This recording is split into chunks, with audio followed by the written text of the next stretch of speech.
अभी हमारे साथ एक और एक्सपर्ट अवेलेबल है और उनसे अभी हम जानेंगे कि हमारे शरीर में ये जो आज की जनरेशन में कहते हैं साहब स्ट्रेस हो गया, माइग्रेन हो गया, हेडेक हो गया, लकवा मार गया, ये क्यों होता है और उसकी क्या चिकित्सा है। तो डॉक्टर गौरव से। डॉक्टर गौरव,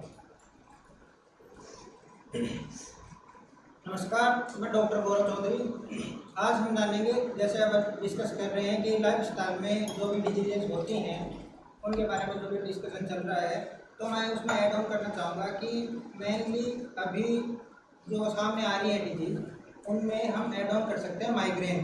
ठीक है, माइग्रेन एक ऐसी डिजीज है जो लगभग 80% लोगों में होती है। ठीक है, माइग्रेन को आयुर्वेद में अर्धाववेदक कहा गया है। ठीक है, जैसे कि अभी जो एलोपैथिक मेडिसिन या फिर जो ट्रीटमेंट होता है उसमें माइग्रेन को इंजेक्शन वगैरह, बोटुलिन के इंजेक्शन या फिर मेडिसिन कंटिन्यू रखने पड़ते हैं और उसके साइन एंड सिम्टम भी ऐसे ही होते हैं जो आचार्य प्रकाश ने बहुत पहले ही बता दिए थे।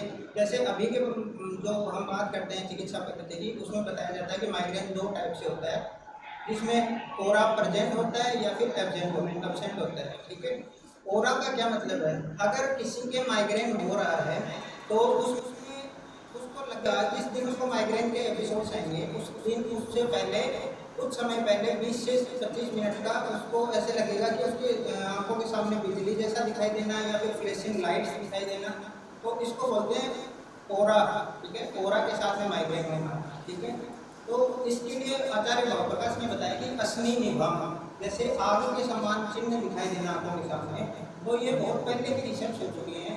तो इसलिए हमें आयुर्वेद को फॉलो करना चाहिए कि जो बहुत पहले से इतनी एडवांस चिकित्सा पद्धति है उसको हम फॉलो करके माइग्रेन जैसी डिजीजेज होती हैं उनको भी कंट्रोल कर सकते हैं। ठीक है, उसमें हम जैसे कंटिन्यू योगा करना या फिर घर पे कुछ ऐसे चिकित्सा पद्धति बताई गई है जो हम घर पे भी कर सकते हैं। जैसे नस्य कर्म बताया गया है, पंचकर्मा है।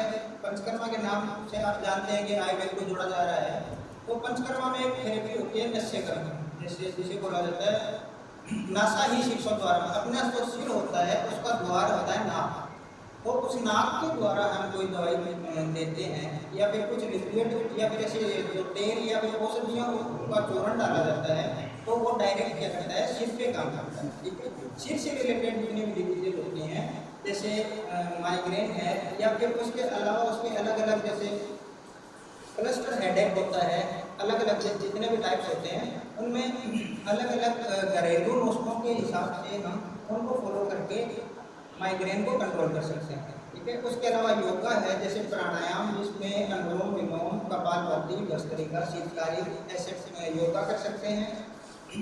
एक अच्छा ट्रीटमेंट बताया आचार्य प्रकाश ने कि जो दूध होता है उसमें चीनी मिलाकर और उसका नस्य उसको नाक के द्वारा डालना, जिससे वो गले में नीचे अपन पेट में ले जा सकते हैं। ठीक है, तो उससे क्या होगा कि जो अपना जैसे मैंने बताया कि नासा ही शिक्षण द्वारा अपने सिर का द्वार नाक होता है, वो नाक से डायरेक्ट उसका अंश जाके सिर की जो जितने भी डिजीजेज हैं जैसे माइग्रेन है या फिर जो हेडेक्स वगैरह होते हैं वो डायरेक्ट उस पर काम करता है और उसको ठीक करता है। ठीक है, उसके अलावा आयुर्वेद में अनेक प्रकार की चिकित्सा बताई गई है, जिसमें पंचकर्मा में शिरोमस्ती है, शिरोधारा है। शिरोधारा का नाम आपने सुना होगा, तो वो आप अगर घर पे नहीं करते हैं तो आयुर्वेदिक हॉस्पिटल जहाँ पे ये चीज़ें अवेलेबल हैं पंचकर्मा, जिससे कि पूरी बॉडी का डिटॉक्सिफिकेशन होता है, वहाँ पे जाके आप ये पूरी तरह से जो आयुर्वेदा की ट्रीटमेंट है उसको फॉलो करके कंटिन्यू कर सकते हैं।